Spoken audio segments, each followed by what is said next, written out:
Coming up next, it's a UFC heavyweight division collision.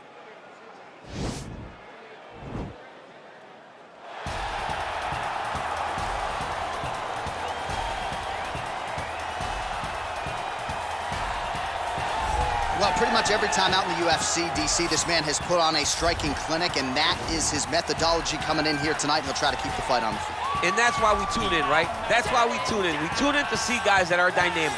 We tune in for the speed. We tune in for the knowledge of the striking game, the ability to set traps, the ability to find the jab, the ability to find the right hand, the right kick, the left kick, the knees, the elbows. He truly uses every weapon that he has in his arsenal to try and finish his opponent. You make one mistake, night's over. You cannot make mistakes against a guy that has the striking acumen of this guy right here. And the jab is not as underutilized a weapon as it was in MMA, say 5 or 7 years ago, but he's got as good a jab as anyone in the business, and that is where all of his striking flows off of. We'll see how it goes for him in this matchup tonight.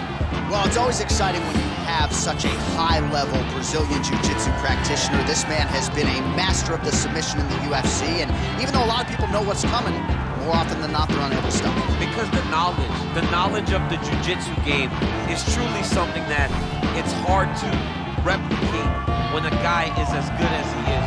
I mean, he will jump for a triangle. He will jump for an armbar. And as you slam him to the ground, he starts to understand, okay, I'm right where I need you right now. This is when the game starts for him. If he doesn't secure that submission, he gets you where he needs you to be in order to start to really make you drown. It's like going in deep water and getting pulled down over and over again, because every time you think, if I do this, it'll make it better, it just makes it worse. And best of luck trying to find a training partner to simulate this guy in the gym. It can't happen, and it won't happen. Ladies and gentlemen, this is the main event of the evening. When the action begins, our referee in charge of the Octagon, Yves Levine. And now, this is the moment UFC fans around the world have been waiting for.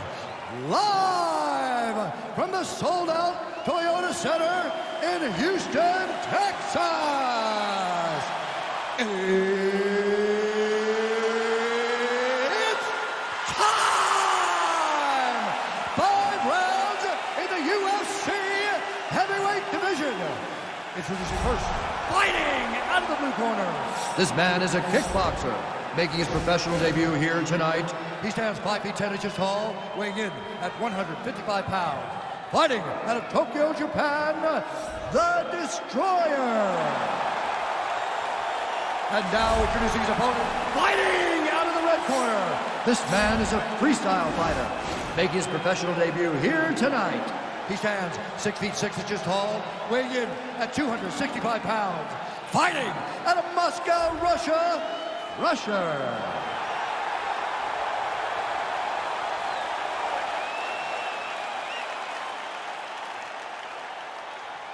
Okay, guys, protect yourself at all time. Obey my command at all time. If you want to touch love, do it now. Go back to your corner.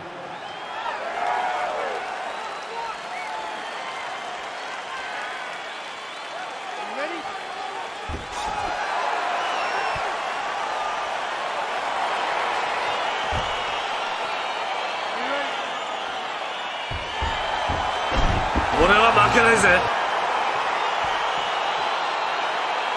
All right, so here we go with round 1. Seems to be a throwback type of matchup here. The classically trained striker taking on the Brazilian Jiu-Jitsu black belt. The BJJ black belt with this guy doesn't even begin to describe his credentials. It does not describe how good he is. His vast knowledge of all the Jiu-Jitsu positions. This guy, once you're on the ground, there is no place where you are safe. You are constantly getting attacked. He's always throwing up submissions. He's always attacking arms. He's always attacking your neck, doing everything to try and make you think submission's coming, even if it's just to change position to secure top. He landed a beautiful straight punch there, DC. He's got an edge in reach and certainly is making it count in this one. Muay Thai flop. That's some good takedown defense right there. Single leg attempt, no good. Oh, big elbow. Battle for position here. So he stuffs another takedown there. He talked to us about how hard this training camp was in terms of the defensive wrestling, but he certainly put in the right work. He did a great job of recognizing the threat, understanding that he could not allow his opponent to get to his hips. He's never allowed his opponent to get to his hips. Oh! Running past the strike to throw at the exact right moment. He deserves this moment. We'll finish this fight. Back to the feet. Now he's on top of him looking for the finish. He got it bad! Nice guillotine attempt here.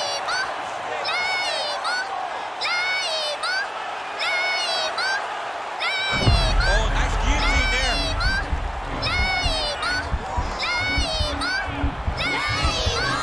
He might get a finish here. Oh, beautiful counter there as he gains the side mount and try to get out of this guillotine by potentially attempting a Von Flu. Wow.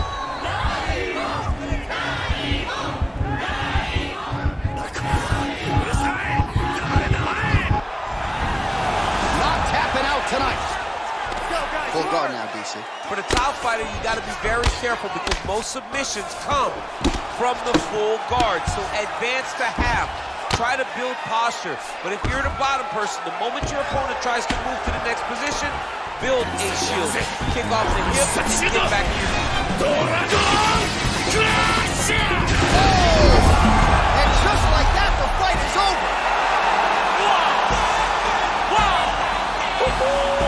You knew if he landed that weapon repeatedly, it could be a short night for his opponent, but that was just one perfectly placed strike that his opponent candidly didn't even see coming. It landed flush, and the rest, as they say, is history. Big knockout win for him here tonight. And there he is after a massive knockout here tonight. Near perfect execution and a seminal moment for him here in the octagon tonight. Ladies and gentlemen, referee Yves Levine has called a stop to this contest at 4 minutes and 15 seconds of the very first round.